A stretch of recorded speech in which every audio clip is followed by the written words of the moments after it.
Welcome to Leadership Talk, the official Waymaker podcast, where we explore how your organization can achieve more by doing less.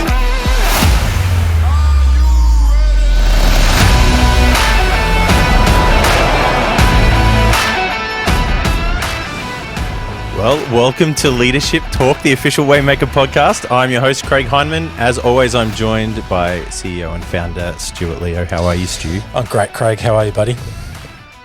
Yeah, doing very good. I actually went out for a hike with my wife this morning, just exploring the mountains. Just exploring the mountains. Fantastic. So, it's good. Good. I'm feeling refreshed. Yep, that's great. You've had a hectic, morning. Just starting up a new business. Startups are startups. Every day is a new mountain, and we enjoy the climb. Good metaphor. And let me segue. I hope you've got some good goals. Thank you for asking. We're talking. Well, we wanted to talk a little bit about goal setting. Yes. Right. Yeah. In this episode, how to set goals at work and when to know when they don't work. So you want to give us a little bit of an idea, Stu, of what we're going to unpack today? Well, yeah. I mean, goals are the way. Well, really, they're the secret weapon in any organisation for powerful alignment. It's how you get a grip on the organisation, the team that you're running. But it actually is also one of the most challenging areas of any business. I think the danger is we set the wrong goals or we set bad goals. So part of the battle is lost even before we've even started, simply from poor goals. Why do we even have to set goals? Said the creative. Exactly. It may shift halfway through the project, and that's fine. Because that's the creative process. No, why goals? All the accountants listening they something just broke in their universe. What did he just say? What? You mean you can change? Well, I mean, I love this quote from a guy called Bill Copeland that the trouble with not having a goal is that you can spend your life running up and down the field and never score. You never know if you're winning or losing. And a lot of people think about goal setting around, it's motivational and rah-rah, and it's about conquering and building dreams. And, well, sure, goals have a role in that. But actually, goals are far more practical and far more relevant to your day-to-day than really what we all give a focus. And I love the idea, the analogy that the goals, they put a door to ideas. So we have these ideas. If I do this, will it work? Or can I achieve that? Or and the goals focus an idea to an end game. That's the open door. So, there's an open door over there, and we begin to focus everything towards that open door. Yep. And either the goal shuts the door, going, actually, we were pursuing the wrong thing, or the goal shuts the door by going, tick, well done, everything got through the door and we've closed it behind us. And/or the goal shuts the door and actually opens us up into a new place, a new space full of new opportunities, ready for new goals. And if we think about that idea as goals put a door to ideas, when we achieve that next level, that next layer, that next goal, what's open to us to achieve next is completely different from what was open to us to achieve beforehand. So, So goals, when we think like that, they're like energy. Energy spread out is weak. So if energy is contained into a tight space, it's extremely powerful. And so goals take the energy of action and compress and compress and compress until they're like an atom. and they can be nuclear. So goals are gears. I think I've said this for years. Hey, that rhymes, doesn't it? There you go. Goals are the gears in talk. This is leadership talk. Yeah. How do we achieve more whilst doing less? Well, do less and make sure that what you're doing is really valuable, and you'll achieve more whilst doing less. It's that simple. So last episode we talked about alignment. Is it possible to have alignment without goals? Well, I don't think so. I think you... I was hoping for a more profound response. No. That was a dumb... No, goals are a key part of alignment, yes? Well, I think sometimes we can think of moments in teams where we've had great alignment and maybe we haven't had super clear goals written down, but we've actually known what the end game is. And so we're all just working towards that. So, so I think, the more aligned and the more in tune you are with the team around you, the less you need to explicitly state what needs to be done, because you all know, take a football team, you all know you've got to get that ball through those sticks, and I'm going to do whatever it takes to do that.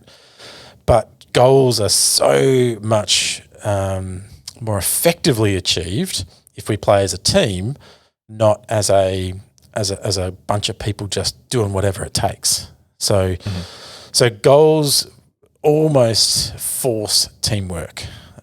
Teamwork drives alignment, and goals, when organised together, help us think about not just our team goal, but potentially the business goal, the bigger goals at play. So goals. Is it possible to have alignment without goals? I don't think so. What do you think, Craig? No, I think I agree with you on that one. I don't think you can. Prove your thesis, please. Prove your thesis. So we have in business, we often have like metrics that we're sort of observing and sort of trying to hit in different areas. And so you're talking about goals. Is there a difference? And if so, what's the difference? Between goals and metrics? Between goals and metrics. Yeah. I actually think this is the first stumbling block. When I've been coaching leaders, this is often a question that comes up. Hang on, what's a goal versus what's a metric? And I know that sounds really simple. I don't want to say dumb. It's not a dumb question at all. But it actually, you've got to think through this stuff and lay down some foundations. And a goal is not a metric, but a good goal should include a metric. So a goal is not a metric, but a good goal should include a metric. Our goal is to win the game. And if we win the game, we should achieve 50 points or score 5 goals, because that means we're going to score more than the other team and therefore we'll win. Can you see the relationship? A metric is a measure of something. A goal is a desired change or outcome of that measurement. And so what often happens, trip up number one. Do you want to say that again? A goal is a desired change or outcome of that measurement. Yeah? Well, you just said it, which is great. So, Say it for a third time. But a goal is a desired change or outcome. Is it? So do we set the goal first? Yeah. No, we set the goal first, and then a metric is our measure to see whether or not we're heading towards that or not. Correct. Yeah. So a metric is a measure of something. Our goal is a desired change or outcome of that measurement. So really simply, a metric might be monthly recurring revenue if you're in the SaaS business or subscription business. So monthly recurring revenue is a metric. That's the metric. Now, what it is just whatever that metric is. Let's say it's $1,000 a month. The goal might be to increase monthly recurring revenue by 10% every month. Now we have a goal that is clear and it's accountable and it's got a metric included. So remember, a goal is not a metric, but a good goal should relate a metric. And so that's this relationship between goals and metrics that leadership teams often fall in love with metrics, forgetting about the role and relationship of good goal setting in shifting the needle on those metrics. And good goals mean that when we shift needles on one or two or three metrics, we're actually shifting the needle on many metrics. And that's how we achieve more by doing less.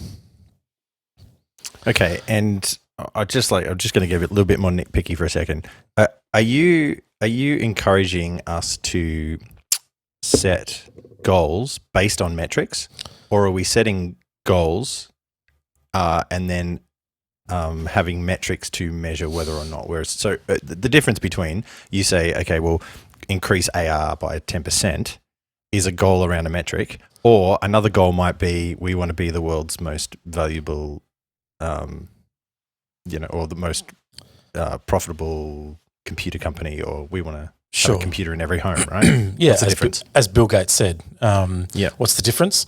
Well, two parts and answers on that. And by the way, shout out to one of the Waymaker team members who just dropped my takeaway coffee on the sound desk. I should be expecting mine any second then. any moment.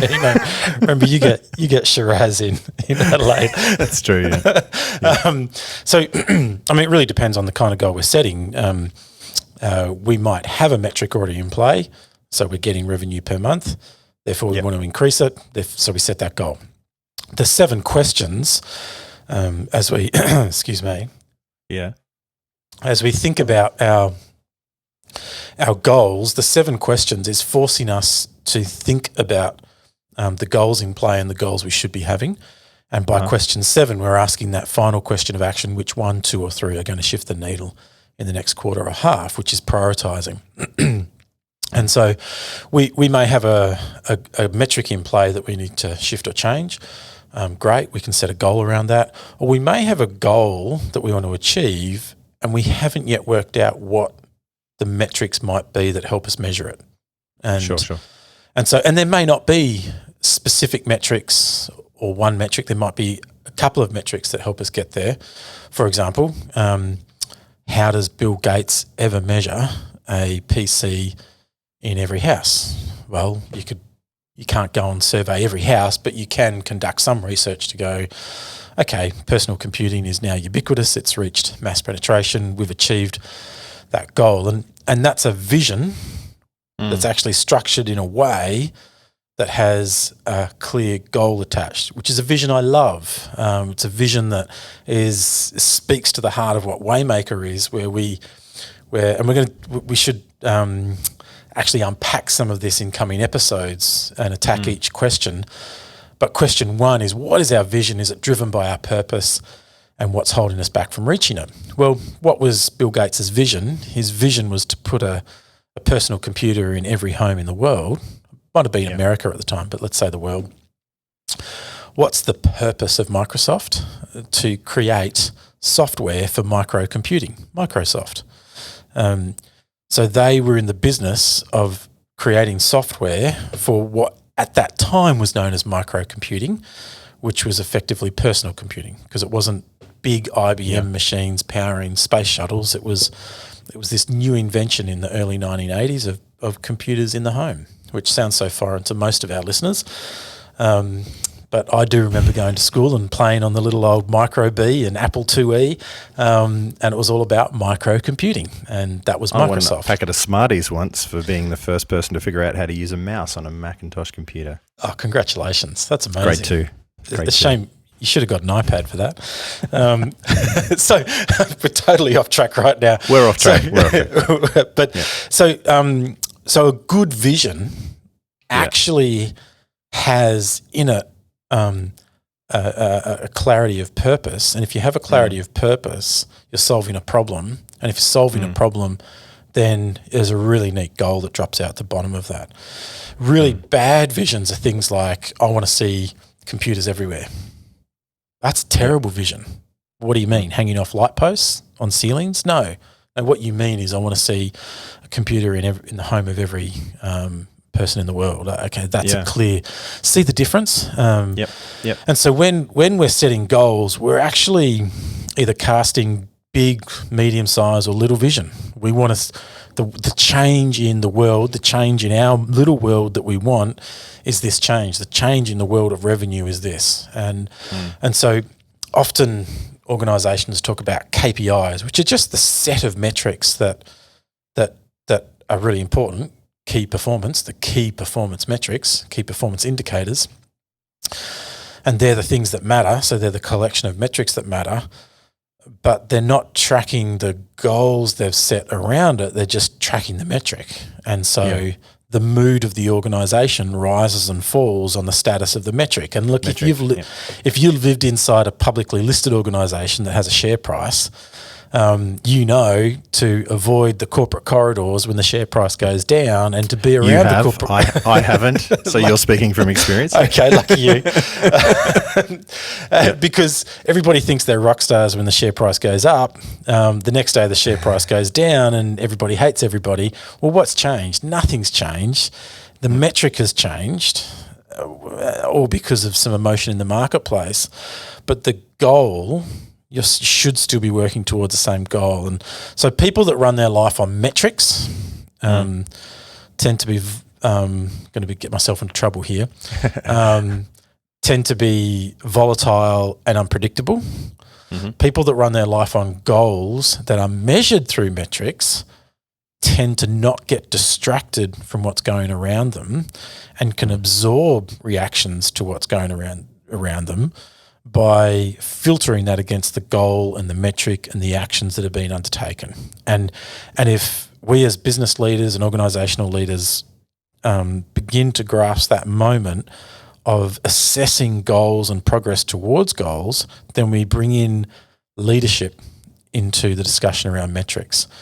When it's, hey, why is that metric plummeted?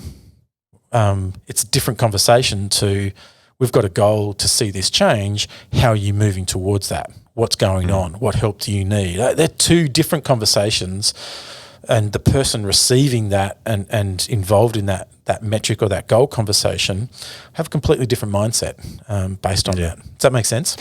Yeah, it does. So obviously there'd be multiple metrics for the goals that we've set as an organisation. Are they kind of all the same? Is there what's wrong? Is it rude to be having my coffee on the podcast? Is that inappropriate? Is this the formal case that you've mentioned it? No, and I can see I've it. interrupted No, you.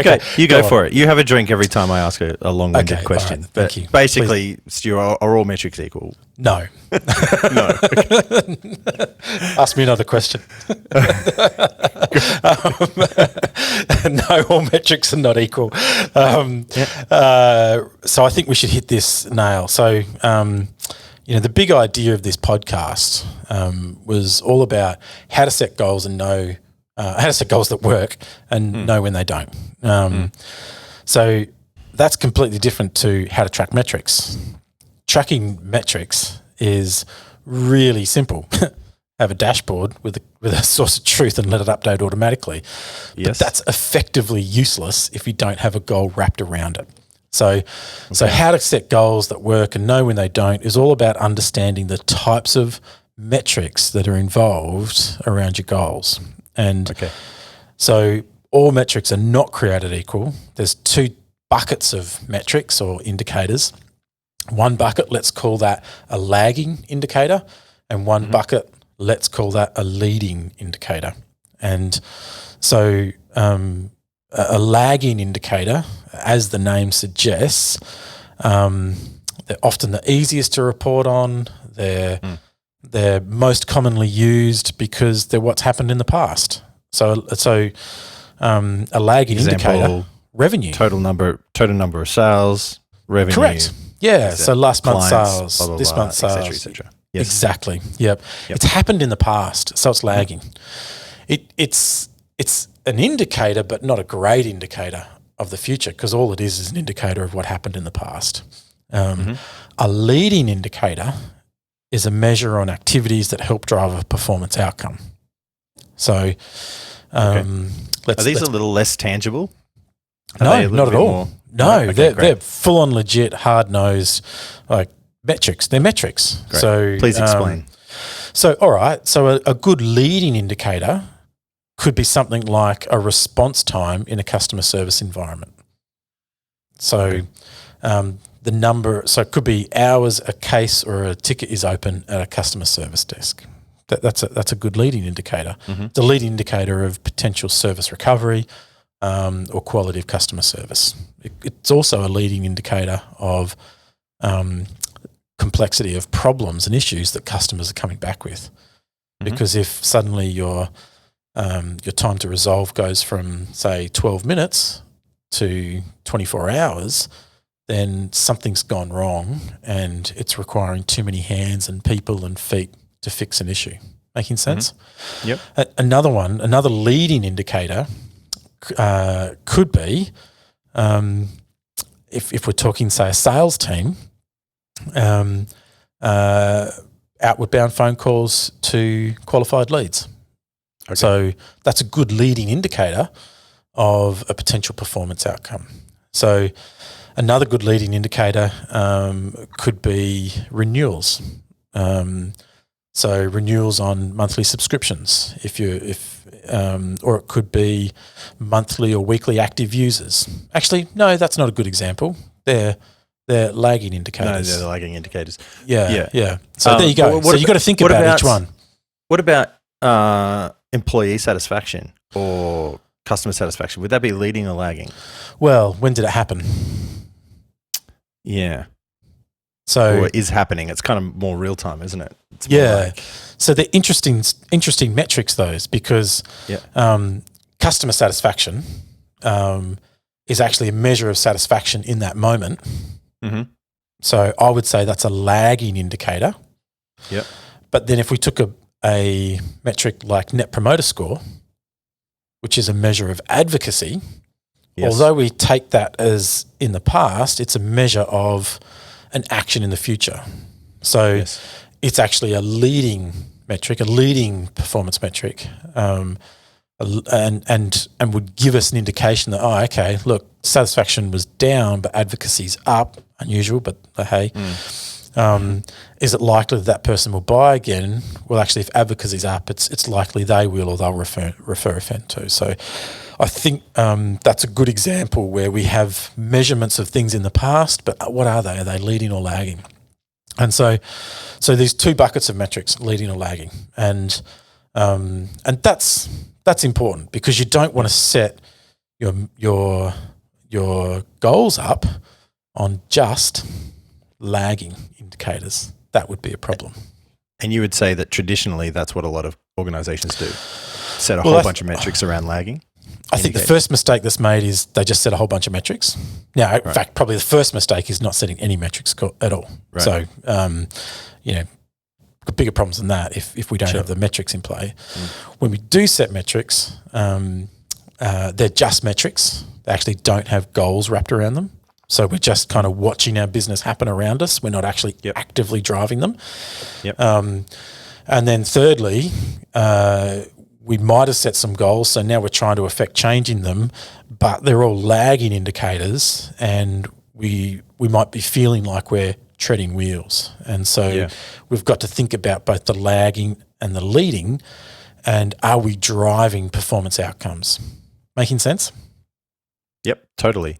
So you would be suggesting that we would want to be emphasizing leading indicators or leading indicators more than lagging? Yes. And in fact, research tells us that if you emphasize leading performance metrics, you end up with a more positive atmosphere.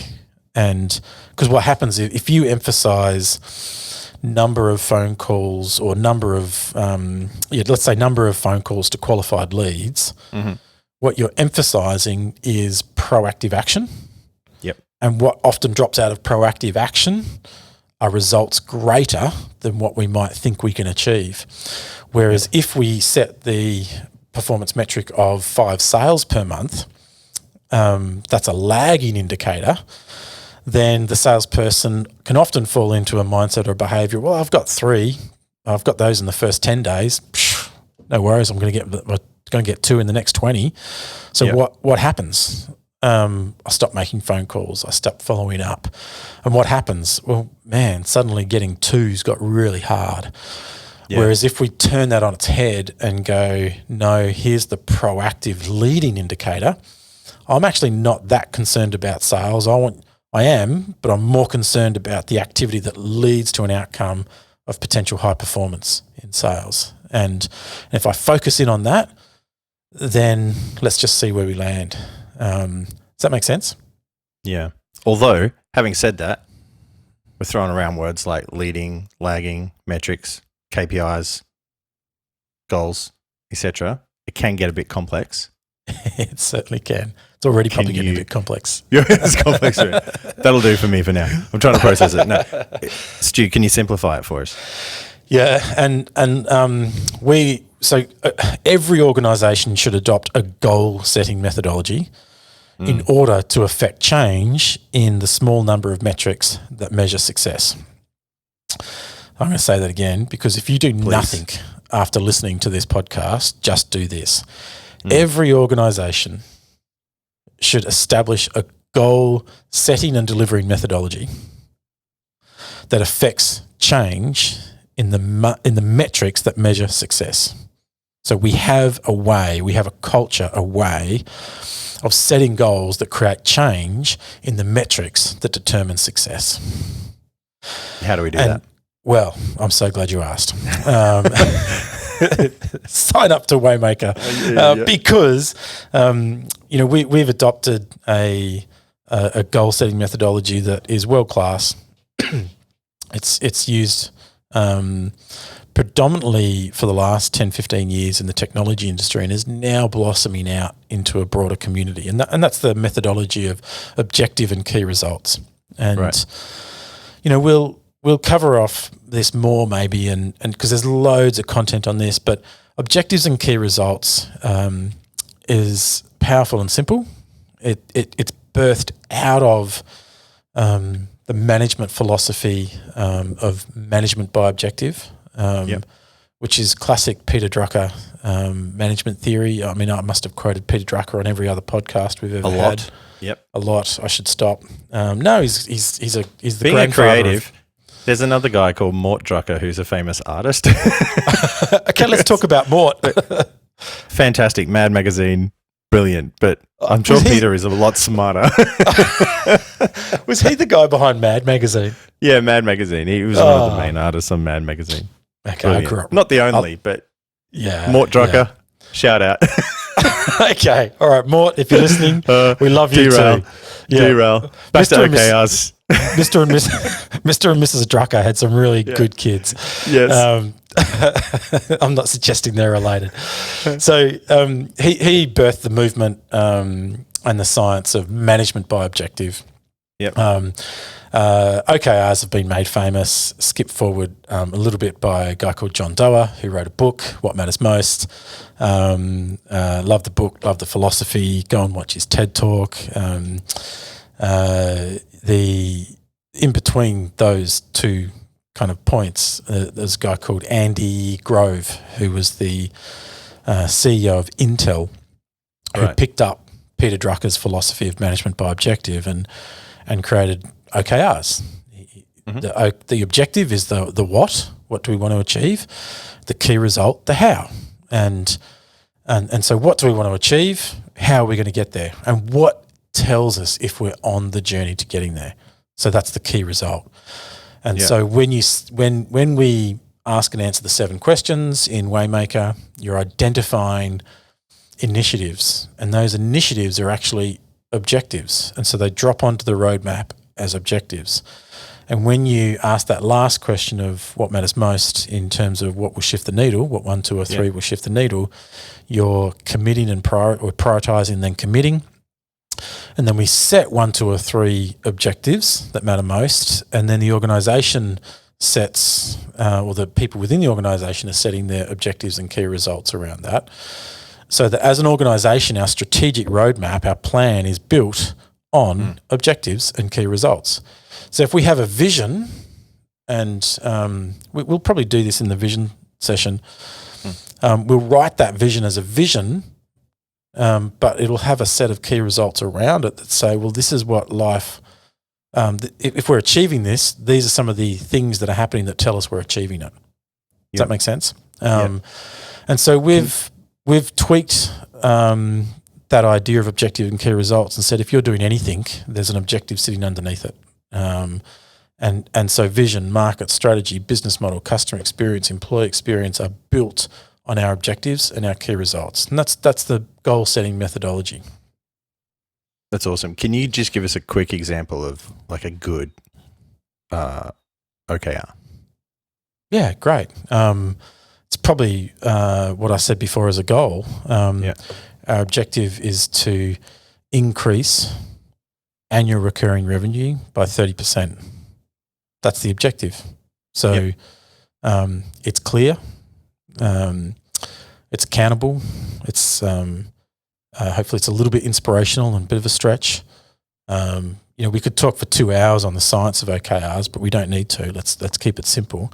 Underneath that objective, we would set some key results, and we would say something like increase weekly active users from X to Y. Because that's a leading indicator of a future outcome. We could say deliver a net promoter score of plus 30 points. That's a good leading indicator. Now, not all key results need to be leading indicators, but it's helpful when our key results are emphasised as leading indicators because they lead us towards the objective, which is the goal outcome. And the lagging measures will just basically affirm. Substantiate. Correct. Yeah. And so you could write a lagging measure of achieve a minimum of 2,000 monthly users. There's a good lagging indicator. Hit a monthly sales result of at least 20. It's lagging, but it's a good key result for us to get there. And so as we're building up this science of how do we set good goals and know if we're going to reach them or not, A, we're understanding what metrics are.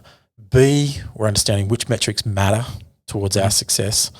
C, we're saying, well, actually our goal, no pun intended, our goal is to drive change in these metrics.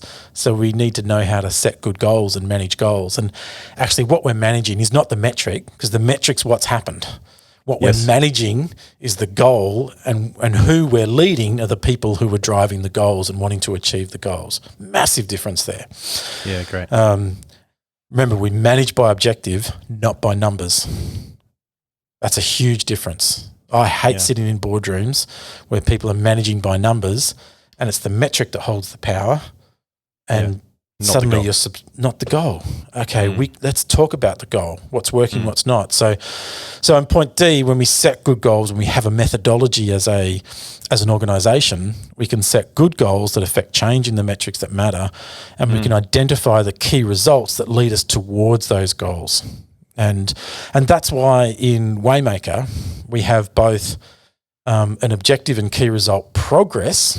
So every time you're moving towards completing an objective, you're updating a key result. So is it 10%, 20%, 30%? And that tells us if we're moving towards the goal. But we also have what we call a confidence score, which drives the confidence index, which says, well, what's my confidence based on the leading, the lagging information that I'm actually going to hit the goal?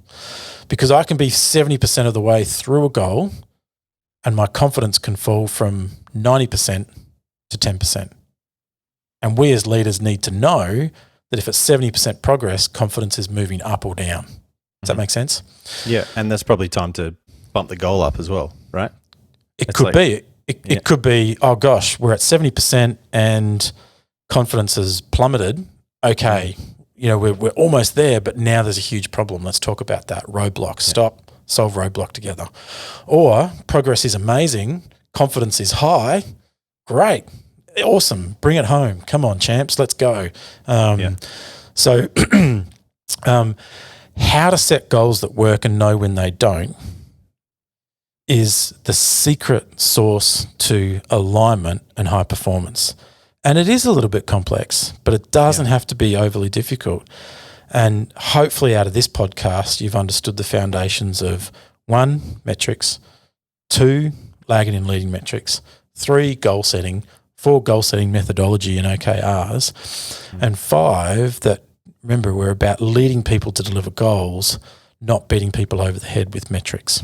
And if we make those changes in our teams and in our lives, then wonderful things happen. That's great. And I think the first place to start for people would be to ask and answer the 7 questions, Stu. Like, Amen. Preach. So if you're listening to this and you don't know what we're talking about, 7 questions, sign up. Visit waymaker.io. Sign up for a free trial. Start a free trial. It'll guide you through the first diagnostic, which is the rapid fire survey that gets your data in on the health of the business. Add your team members. It'll guide you on doing that.